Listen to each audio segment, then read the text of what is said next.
Good morning, my dear. I'm Dr. Ala Musbah, Professor of Obstetrics and Gynecology, Faculty of Medicine, Mansoura University. The topic of my lecture today about physiology of the menstrual cycle.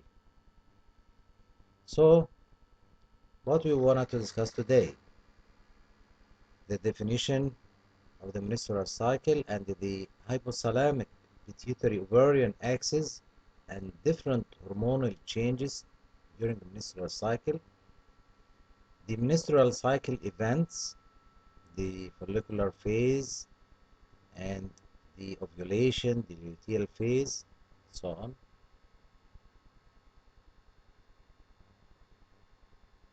And what about the character of the normal menstruation? And what about the pathophysiology in menstrual cycle? And lastly, the clinical significance of studying the menstrual cycle. So let us start our journey with the hypothalamic pituitary ovarian axis. Please look to this picture with the hypothalamus is the part of the brain here connected to the pituitary, anterior pituitary and the posterior pituitary loop. Okay, and this hypothalamus release gonadotrophic releasing hormone GnRH. GnRH stimulate the anterior pituitary, as you see in the picture, to produce FSH and LH. FSH and LH will act on the ovary to stimulate the growing follicles to become more mature and to enhance the ovulation when the follicle become Graafian follicle and the mature one, and maintaining the corpus luteum later on. So this is the effect of the FSH and LH on the ovary. Also, FSH and LH work on the granulosa and theca cell. Please look to this picture on the left side. The oocyte covered by granulosa cell in the inner side and the theca cell in the outer side. Okay, theca cell on the outer side, under the effect of LH, will secrete androstenedione and will form progesterone from cholesterol. Then the androstenedione will diffuse to granulosa cell, and by the effect of aromatase enzyme will be converted to estradiol. Okay, so granulosa cell will produce estradiol at the end under the effect of FSH. Okay, and theca cells under the effect of LH will produce androgen, which is androstenedione and progesterone. Okay, there is feedback, negative and positive feedback between from the ovary to the pituitary and the hypothalamus. When the estrogen increase, it will cause negative feedback at the level of the pituitary and the hypothalamus. And specifically at the mid-cycle, the estrogen increase to the top, above 200 picogram per milliliter. This high estradiol will cause positive feedback and will induce the LH surge, which occur at the mid-cycle and which will cause the ovulation. So I have negative and positive feedback mechanism, okay, between from the ovary to the higher center, the pituitary and the hypothalamus. Of course, negative feedback means suppress the secretion of FSH and LH, and if on the hypothalamus, suppress the GnRH secretion. Okay, positive feedback means increased secretion. Okay, so let us explain the menstrual cycle from this picture. Please start from below upwards. You can say that the lower picture here represent the uterine cycle. Here is the menstrual period ranging from 1 to 7 days. Okay, then the proliferative phase or proliferation of the endometrium with increase in thickness and the depth of the blood vessels and proliferation of the glands in the endometrium. This is about 14 days in a cycle of 28 days.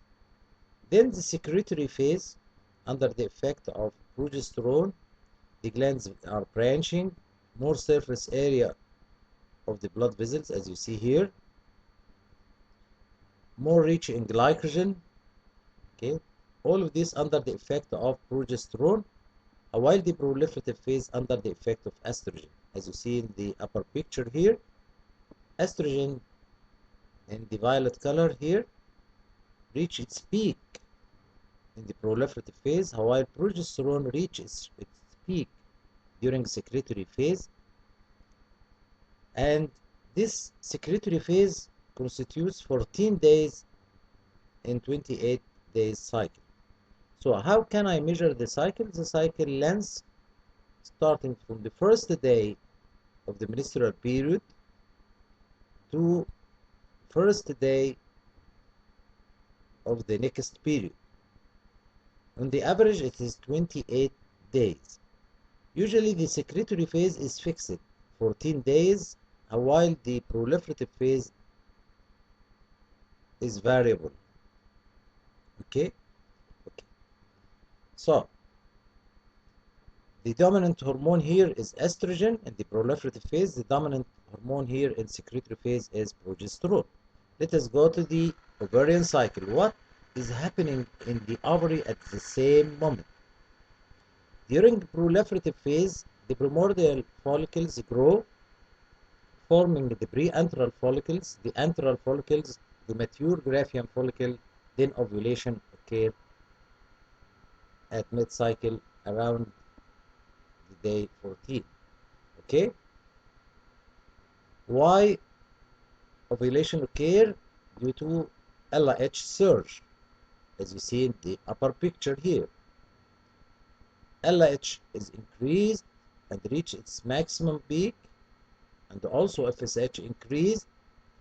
This LH hormone released from the anterior pituitary will stimulate the ovulation. Okay? Then after ovulation and the release of the ova surrounded by zona pellucida and the corona radiata, leaving behind the granulosa cell and theca cell, forming what's called corpus luteum, which produce progesterone, and the cells become luteinized theca cell and the luteinized granulosa cell, producing progesterone and maintaining the secretory endometrium. Okay, and to continue for 2 weeks. Then, if no pregnancy occur, will atrophy and becomes corpus albicans and resolve. Okay, but if pregnancy occur, this corpus luteum will maintain its function around 4 weeks more. Okay, to maintain the pregnancy and to give the progesterone needed for keeping the decidua, which is the site of the implantation of fertilized ovum.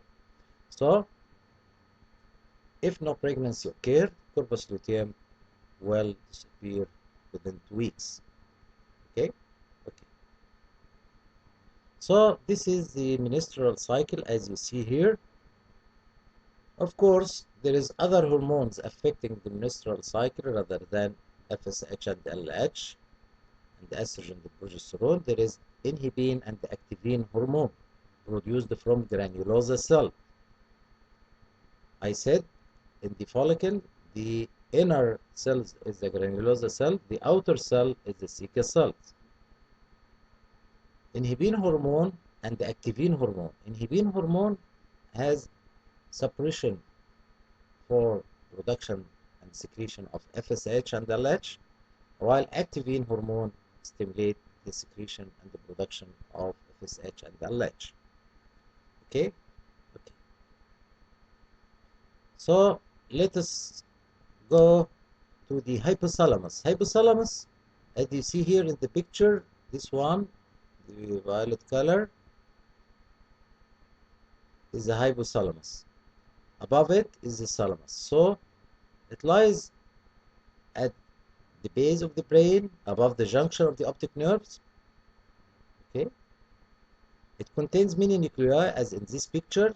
This is the nuclei of the hypothalamus, and it secretes releasing factor like thyrotropion releasing hormone, growth hormone releasing hormone, corticotropin releasing hormone, gonadotropic releasing hormone, which is controlling the menstrual cycle, and corticotropin releasing hormone, which stimulate the adrenal gland to produce adrenocorticotropic hormone, and thyrotropion releasing hormone, which stimulate the thyroid, the pituitary to produce TSH, and the corticotropin releasing hormone stimulate also pituitary to release adrenocorticotropic hormone. Gonadotropic hormone releasing hormone stimulate the anterior pituitary to produce FSH and LH, and also growth hormone releasing hormone stimulate the pituitary to release growth hormone. So this releasing hormone stimulate the pituitary to produce different types of hormones, as we said. Okay, as TSH, as FSH and LH, as ACTH, as growth hormone, and so on. Also inhibiting factors like growth hormone inhibiting factor or prolactin inhibiting factor, which is called dopamine. And this hypothalamus is connected to the pituitary in two tracts here, adenohypophysis and the neurohypophysis. Adenohypophysis or anterior pituitary, which is more vascular and more cellular, and the neurohypophysis connected to the posterior pituitary, which is less cellular and more fibrous and less vascular. Anterior pituitary produce the gonadotropin hormone and produce the growth hormone and adrenocorticotropic hormone and thyroid stimulating hormone. Okay, while the posterior pituitary release oxytocin and antidiuretic hormone. Okay.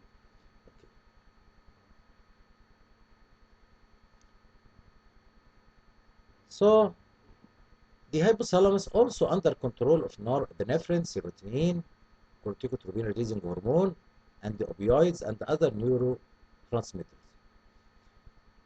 Hypothalamic neurons in the preoptic and arcuate nucleus secrete GnRH into the hypophyseal portal circulation, the portal system. This is the hypophyseal portal system, okay, which release GnRH in this tract to the pituitary, to the anterior pituitary.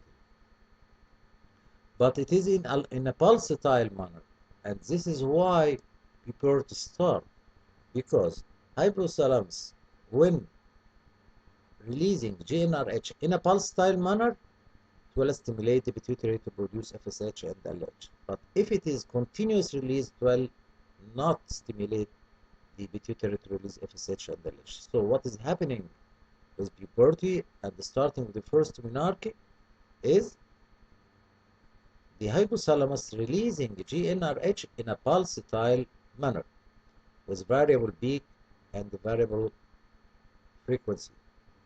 Okay? Okay. And it has a short half-life time from 2 to 3 minutes. So this is stimulate the production of FSH and LH by the anterior pituitary, which stimulate the ovary to produce estrogen and progesterone from the growing follicle. Norepinephrine stimulate the GnRH secretion, while opiates, corticosteroid, and corticotropin hormone are inhibitory. GnRH release also may be regulated directly by intraneuronal prostaglandin E2. In addition, ovarian modulators such as Inhibin and activin modulate FSH release. I said Inhibin inhibit the secretion of FSH and activin stimulate the secretion of FSH. And both of them released from granulosa cell. GnRH is a decapeptide secreted by the hypothalamic neurons in a pulsatile fashion, and we said the starting of the puberty is due to this pulsatile fashion. Okay, what about the pituitary gland? Pituitary gland lies in the middle cranial fossa, occupying the pituitary fossa in the cella turcica, and it measures 13 by 10 by 6 millimeter and weight 0.5 gram. It has anterior loop, as you see here, and the posterior loop. Anterior loop is called adenohypophysis, posterior loop is called neurohypophysis, and we know the hormones released from the anterior pituitary, like gonadotropins, FSH and LH, prolactin, growth hormone, adrenocorticotropic hormone,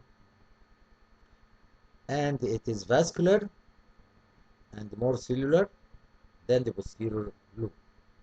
While the posterior loop releases two hormones, the antidiuretic hormone and the oxytocin. Okay? Okay. And it is less vascular and less blood supply. Okay. What about the ovary? There is, during the menstrual cycle, there is another cycle called ovarian cycle, with the growth of primordial follicle to become the pre-antral follicle, and the oocyte surrounded by zona pellucida. Then the pre-antral become the antral follicle, and this is the antrum, and this is the oocyte surrounded by zona pellucida. Then the pre-ovulatory follicle with zona pellucida and the corona radiata surrounding it, and surrounded and covered by inner side granulosa cell and the outer side cecal cell. This mature follicle is called Graafian follicle. And this Graafian follicle will rupture and the surface will break to release the ova surrounded by zona pellucida, the inner side, and the corona radiata outside.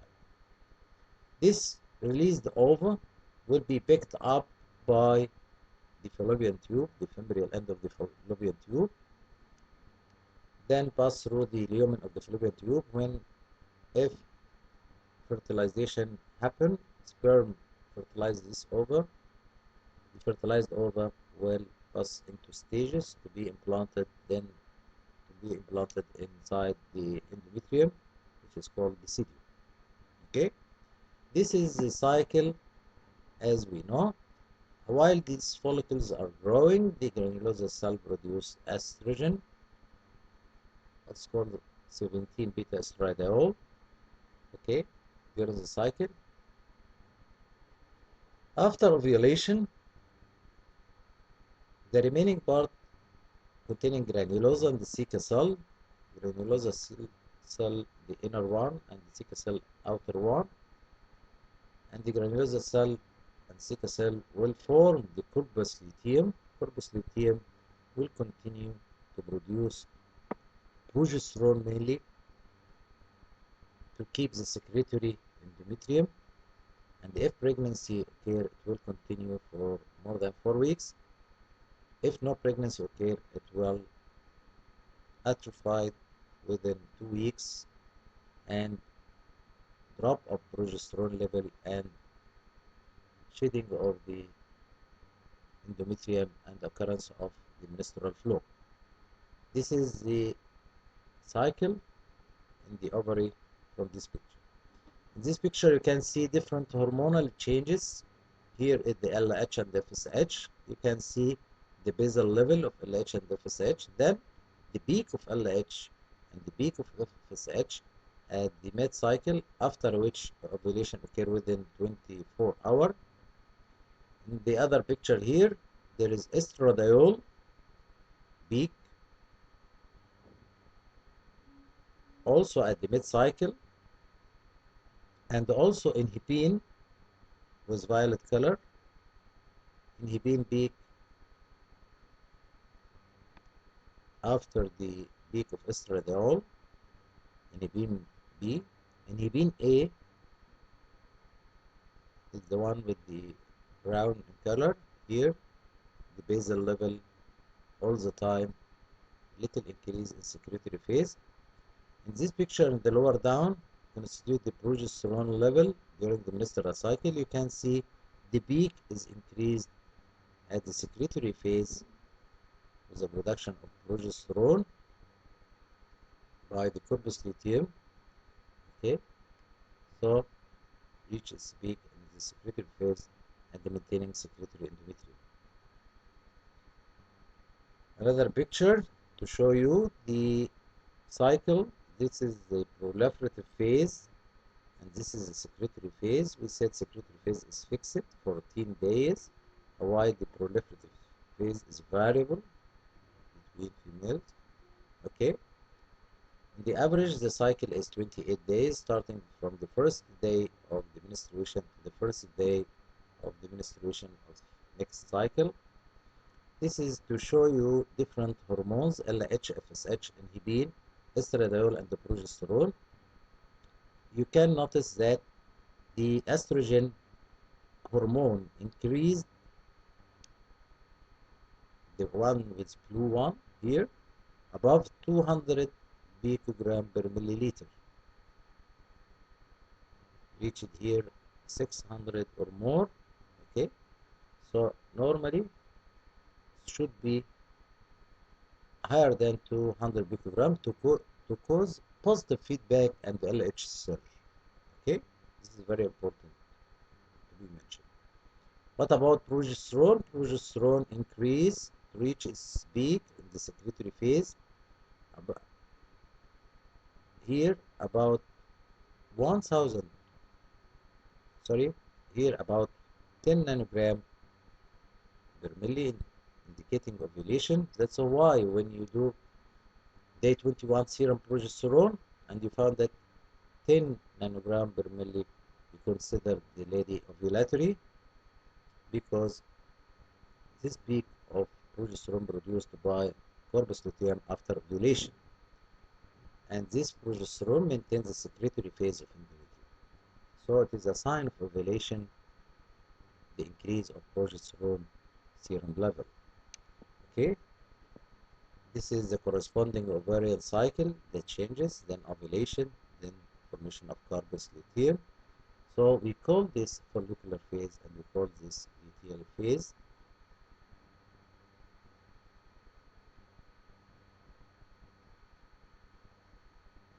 So the ovary, as you see in the picture, this is the outside, this is the inner granulosa cell, and this is the outer cell called ceca cell. FSH control the granulosa cell or stimulate the granulosa cell to form estradiol by converting androstenedione to 17-beta estradiol. While the ceca cell, under the effect of LH, to produce androstenedione androgen and produce progesterone from cholesterol. As you see in this picture, the androstenedione will diffuse from ceca cell to reach the granulosa cell, and the bioaromatase enzyme, enhanced by the FSH, the granulosa cell can convert the androstenedione to estradiol. So this is what is happening. Okay, here is the corpus luteum. Corpus luteum, under the effect of LH, there is cecal lutein cells outside and granulosa lutein cell in the inner side. Okay, so cecal lutein cell will convert cholesterol into androgen and convert cholesterol into progesterone. The androgen, which is androstenedione, will diffuse to granulosa lutein cell, and by the effect of aromatase enzyme will be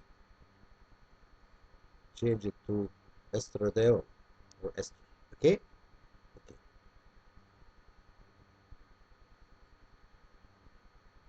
So here we have the two cell layers, as you see, inner granulosa cell, outer cecal cell, and as we explained before, and this is the hormones produced by the granulosa and cecal cell, estradiol and cecal cell producing the androgen and progesterone. So the ovary also produce inhibin, as we see the variation S level during the cycle, menstrual cycle. Inhibin consists of alpha and beta subunits linked by disulfide bonds and exist in two forms. We have inhibin A and inhibin B. Inhibin production by granulosa cells and the luteal cells is stimulated by FSH. In turn, inhibin selectively suppresses pituitary FSH secretion. And I said, activin and inhibin produced by granulosa cell under the effect of FSH, but they have two opposite action.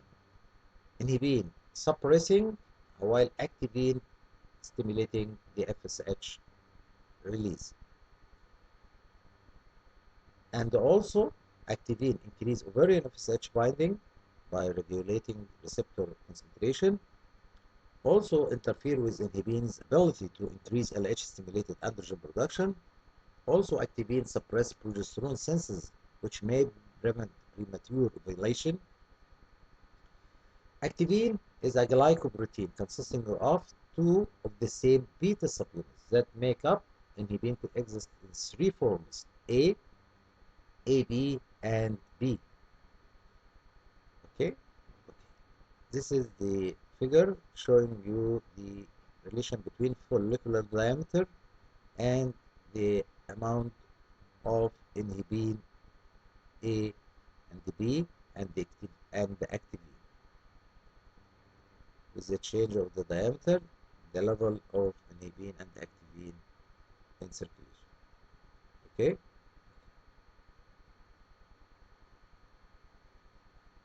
So, inhibin level decrease with menopause. Circulating follicular phase inhibin levels are significantly lower among women aged 45 to 49 than among women younger than age 45.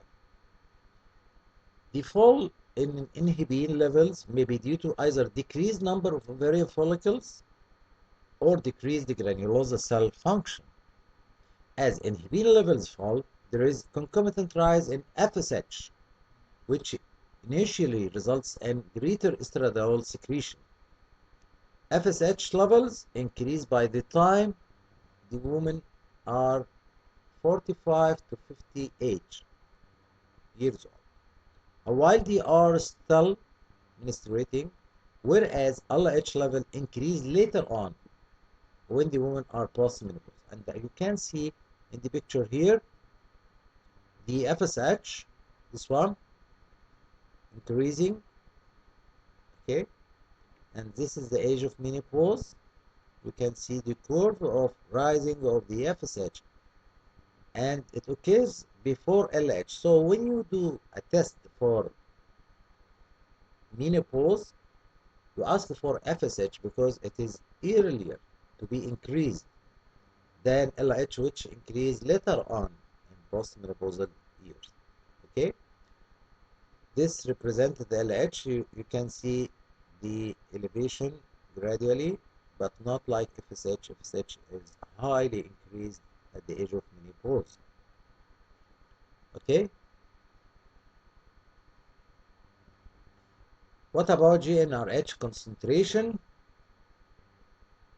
They are low, and perhaps because of prolonged high level release and decreased senses.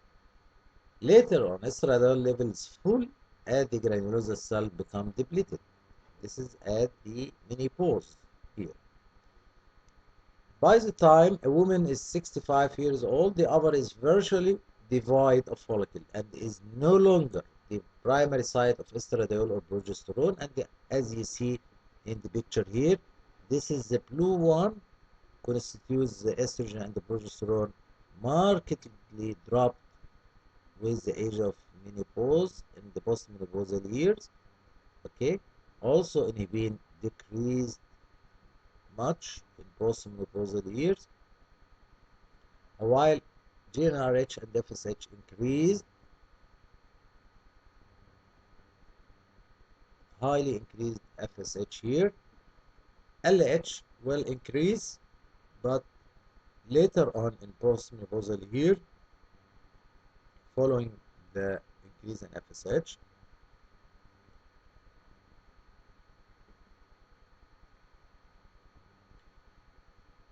Gonadotropin releasing hormone, we should know about them that they are decapeptide and has a short half-life, as we said before, 2 to 4 minutes, due to rapid cleavage by peptidases.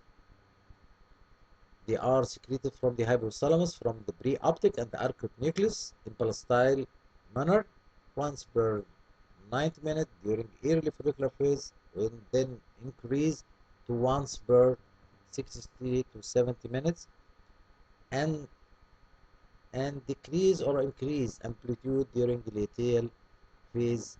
There is variable increase in the frequency and the peak or amplitude of GnRH. It passes in hypothalamo-hypophyseal portal circulation, this one, to reach the anterior pituitary and induce FSH and LH from anterior pituitary. Okay, so the control of GnRH release by 3 negative feedback loops. What is the 3 negative feedback loops? This is the GnRH released from the hypothalamus. Okay, what is the 3? Long one, short one, and long one and short one, and the ultra short one. Long one, the estrogen and the progesterone here, released from the ovary, will cause negative feedback on the hypothalamus, suppressing GnRH. This is the long one. What about short one? Short one by the gonadotropin, which is the FSH LH, when increased, will cause negative feedback on the hypothalamus, suppressing GnRH. What about the ultra short one? GnRH inhibits its own release. When increased, will cause a negative feedback. Okay, so inhibits its own release. What about the estrogen feedback? Oh, I have negative and positive one. Negative, this is with the basal FSH and LH. When the estrogen released from the growing follicle, will cause negative feedback on the pituitary and the hypothalamus, so decrease the production of FSH and LH. This is called negative feedback. But at certain level of serum level of estradiol, nearly at the mid-cycle, when the exceeding 200 picogram per milli, there is positive feedback on the pituitary and the hypothalamus, so there is release of LH in a peak and also FSH. Okay, and this is responsible for ovulation, this LH surge. What about FSH? It is a glycoprotein So we said GnRH is the decapeptide and gradually and rapidly defragmented from circulation. Okay, but and has a very short half-life time, 2 to 3 minutes. But FSH is a glycoprotein, alpha and beta subunit. The beta subunit is a specific one for its biological activity and for identification. Its half-life from 3 to 4 hours. It is secreted from anterior pituitary from basophil cell. FSH receptor on granulosa cell membrane. Action of the FSH stimulate the growth, ripening and maturation of the ovarian follicle, stimulate aromatase activity in the granulosa cell in combination with LH result in ovulation. And as you see in this picture, this is the two subunits, alpha and beta of the FSH. And in the other picture here, I mentioned here that LH and the stimulating one HCG and the FSH and the TSH, all of them contain alpha and the beta subunits. Alpha is common for all of them.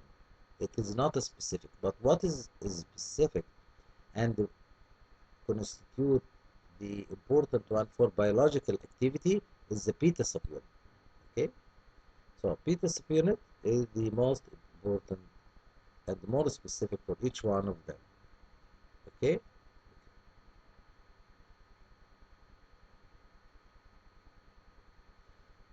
LH hormone, luteinizing hormone, also a glycoprotein as we mentioned before, alpha and beta subunit.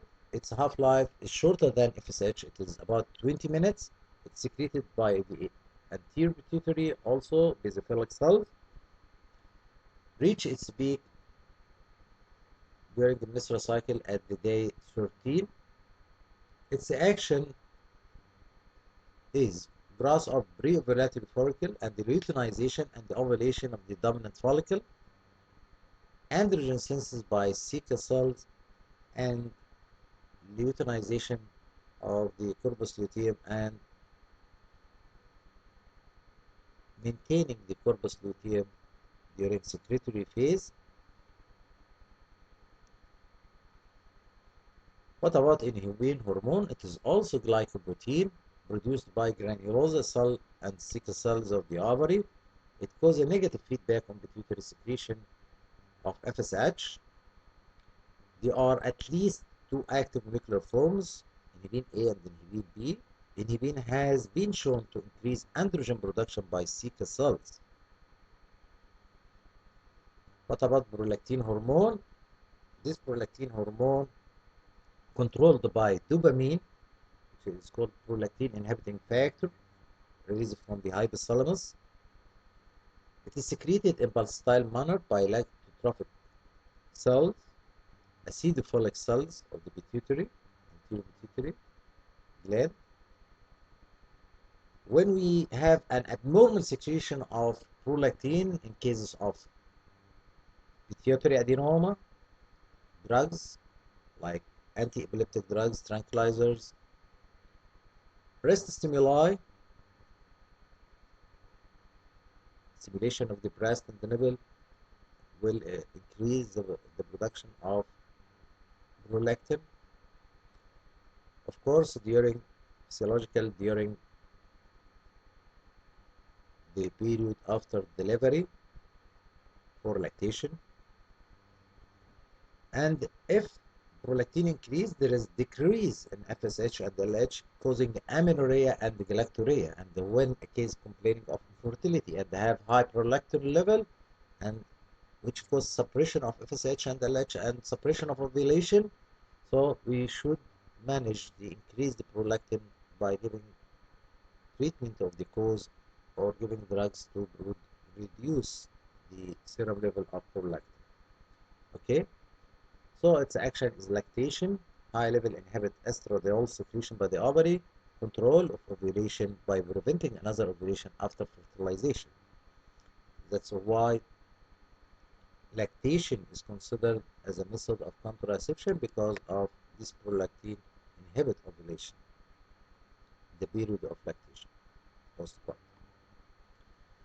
So, to revision for your mind about the menstrual cycle, ovarian cycle, uterine cycle, we have here the ovarian one, the uterine one, and the hormonal level changes, and the dominant hormone, estrogen and the progesterone in the proliferative and secretory phase, and changes in the FSH and LH.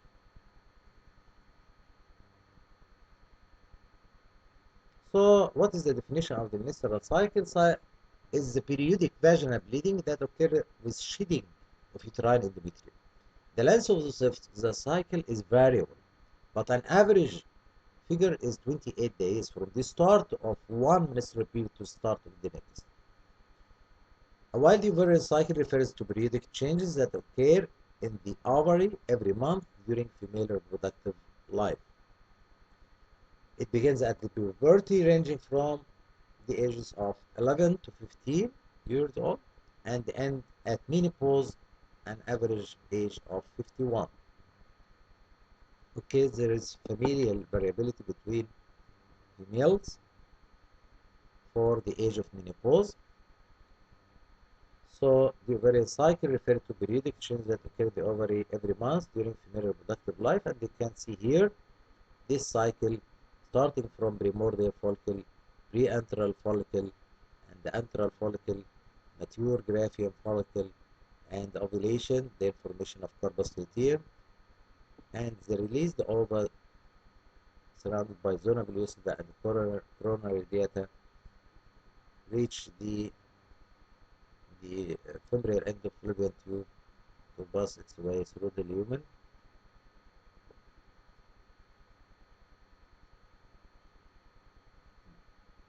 This is the menstrual cycle with phases of ovarian cycle, follicular and luteal, hormonal changes, ovarian cycle, ovarian hormone levels, estrogen and progesterone and inhibin, uterine cycle, menses, proliferative and secretory, and basal body temperature. It's important to tell you that there is slight elevation of the temperature after ovulation from 36.4 to 36.7, and sometimes up to half degree. So it may reach about 37, okay, in the secretory phase due to effect of the hormones on the hypothalamus.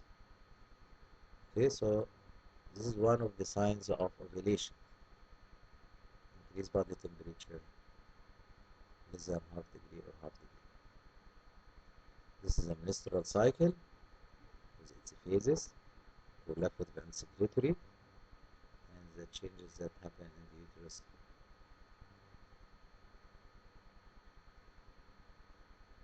Okay, so we have many hormonal changes, as we said before, and they have negative and positive feedback, and we understand now that estrogen and progesterone had positive feedback on the anterior pituitary and the hypothalamus, and also negative feedback on the anterior pituitary and the hypothalamus.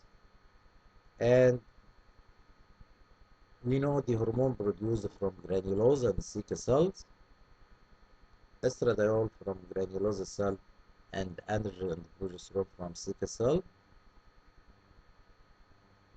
And the mechanism how it is produced by the effect of LH on the Zika cell to form androstenedione and progesterone. Androstenedione will diffuse to the granulosa cell, which is under the effect of FSH, will convert the androstenedione to estradiol by aromatase enzyme.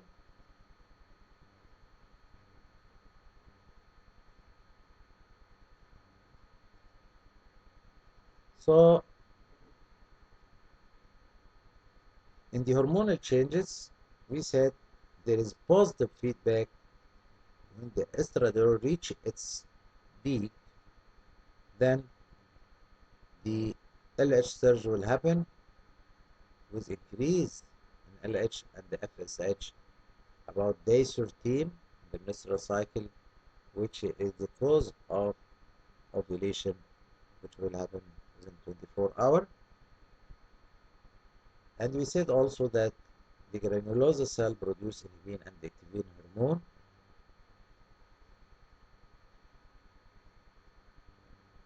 This is the menstrual cycle events. As you see, ovarian cycle and uterine cycle. So the follicular or proliferative phase, this is the first phase of the menstrual cycle. Start to occurs from day 1 to day 14 of the menstrual cycle based on an average duration of the cycle of 28 days. And I said before, the variability of length of menstrual cycle occurs due to variation in length of the follicular phase. It is maintained by the effect of estradiol, which causes proliferation, okay, of the endometrium and growth of the endometrial gland and the proliferation and the more deepening of the vessel and increased amount of stroma and increased thickness of the endometrium. This occurs in the proliferative endometrium under the effect of 17 beta estradiol produced from the granulosa cell. Okay. So there is another changes in the cervix, and this is very important because the cervix become more watery, and this watery cervix secrete mucus secretion of the cervical glands, which is more watery, giving the channels for sperm to enter through and welcoming the sperm. Okay, that's why when we do test called spin parquet test, we'll find it positive. As you see in this picture, this is watery cervical mucus, and it can be stretchable because it is watery. Okay, stretch into threads at the time of ovulation. Okay, this is called spin parquet test. Also, when you left the cervical mucus to dry, it will have the picture of burning better under the microscope, like this one. Under this is denoting that the cervical mucus is now ready for sperm penetration. This is a burning sign due to crystals of sodium chloride and potassium chloride deposits, okay, and the presence of more water, and these salts cause this sign, which is called the burning sign. So I have, during the time of ovulation, more watery cervical mucus, which allowing the sperm to penetrate it. Okay, and this is the spin parquet test, and this is the burning test, and how it locks the cervical mucus under the microscope. Okay, at puberty, the ovary contains approximately 300,000 to 400,000 primordial follicles. And we said before, we have 450,000, 450 cycles in reproductive life. 450 cycles, menstrual cycle. Okay, and we have 300,000 to 400,000 primordial follicles at the puberty age. Okay? It involves the growth and differentiation of primordial follicle from the primary follicle to form the primary follicles. Okay, so this is in the follicular phase. The growth starting and differentiation of primordial follicle to form a primary follicle. Each cycle 15 around 15 follicles are stimulated. Granulosa cells become taller, start to proliferate and secrete estradiol. And we set the stages as you see in the picture. This is the primordial, this is the Ovarian, primordial follicles, primary, secondary. So we have the pre-antral and antral and mature or pre-ovulatory or Graafian follicle. Then when one or two follicle reaches the mature stage, the other follicles will degenerate.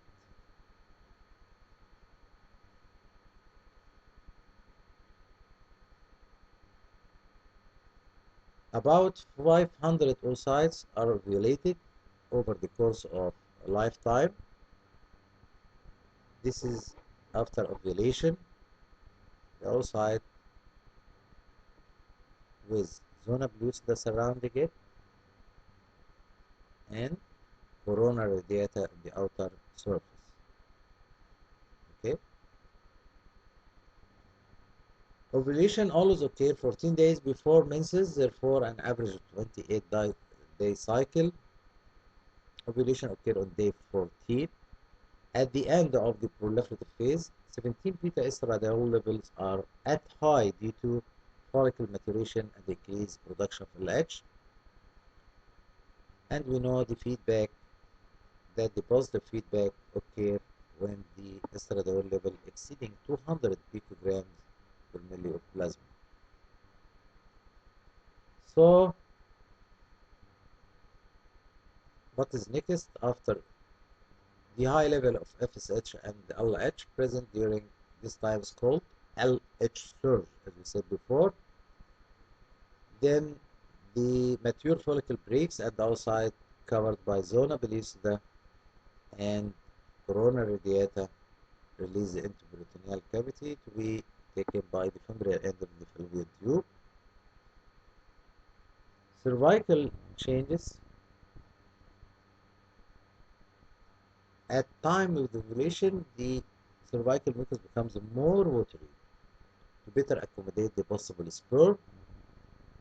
Then the level of 17 beta estradiol fall at the end of ovulation. Okay, so as you see here, the peak of estrogen then drop after ovulation. Okay. What about the luteal or secretory phase? This is the next phase. It is from day 14 to day 28. Progesterone stimulated by LH is the dominant hormone during this phase to prepare the corpus luteum and the endometrium for possible fertilized ovum implantation. The luteal phase ends, so progesterone will provide negative feedback to the anterior pituitary to decrease FSH and LH level and subsequently the 17 beta estradiol and the progesterone levels. So, with drop of these hormones, progesterone and the estrogen, sheathing of the endometrium will happen and the menstruation will occur.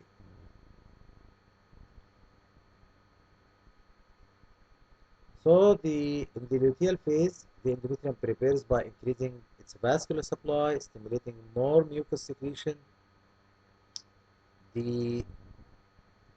Its effect is maintained by progesterone, which stimulates the endometrium to develop more complex glands, as you see here, accumulate energy sources in the form of glycogen, and provide more surface area of the spiral arteries,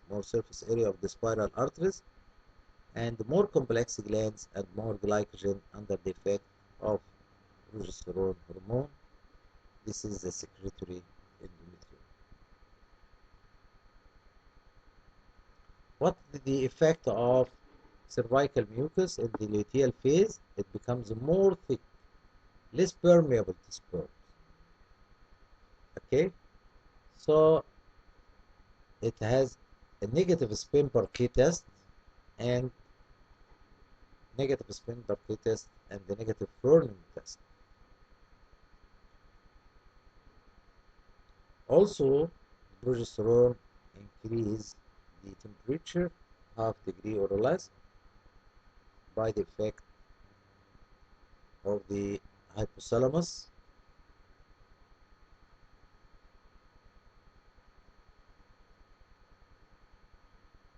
So, if pregnancy occurs, the fertilized ovum, as you see here, the ovum migrate, then fertilized here, then the fertilized ovum will again enter the uterine cavity to be implanted in the secretory organ, which is now the decidua. So corpus luteum will maintain the production of progesterone and 17 beta estradiol.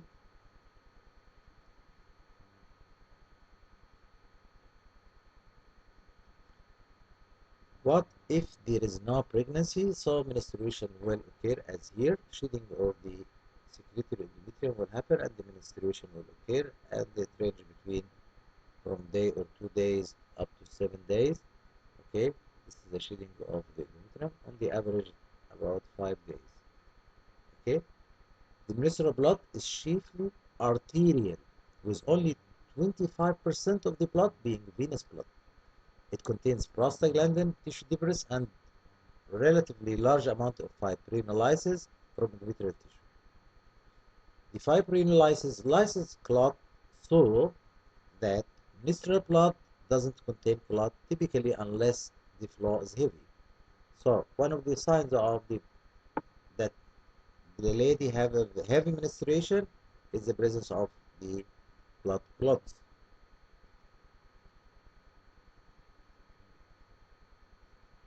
I said the average of shedding of the endometrium is in the picture here.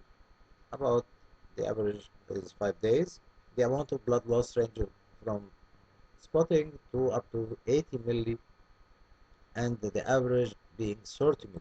Loss of more than 80 milli is considered abnormal or heavy menstrual period.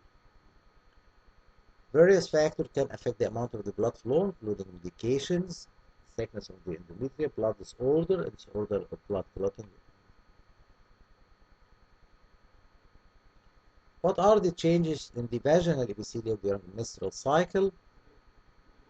You should know that this is vaginal epithelium formed of 3 layers of epithelium: basal layer, intermediate layer, and superficial layer. Cyclic changes of the histological appearance of the epithelium could be demonstrated, and under the effect of estrogen, proliferation and maturation of the vaginal mucosa can be seen.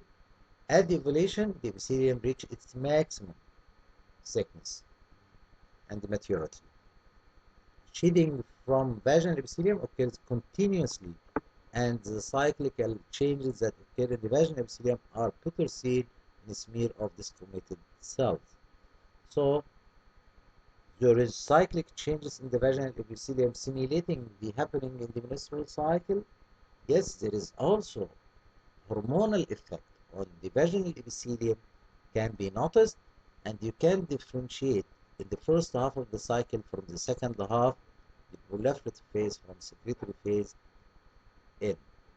The superficial cells here is dominant, discriminated, or shaded, with its characters like non-ruled edges, xenophilic cytoplasm, and pyknotic nucleus, while in second half of the cycle, the shaded cell, the intermediate cells, with ruled edges, basophilic cytoplasm, and the vesicular nucleus. In the first half of the cycle, there is few lymphocytes. In second half, there is many lymphocytes. What about maturation index? Maturation index in the proliferative phase or first half of the cycle is 0, 30, 70, while in secretory phase it is 0, 70, and 30. And this picture let you see the different epithelial layer, the basal one, which is fixed, it doesn't exfoliate, while the mid-zone, the intermediate cells, and superficial cells. So this is the squamous epithelium, and we have basal, intermediate, and superficial.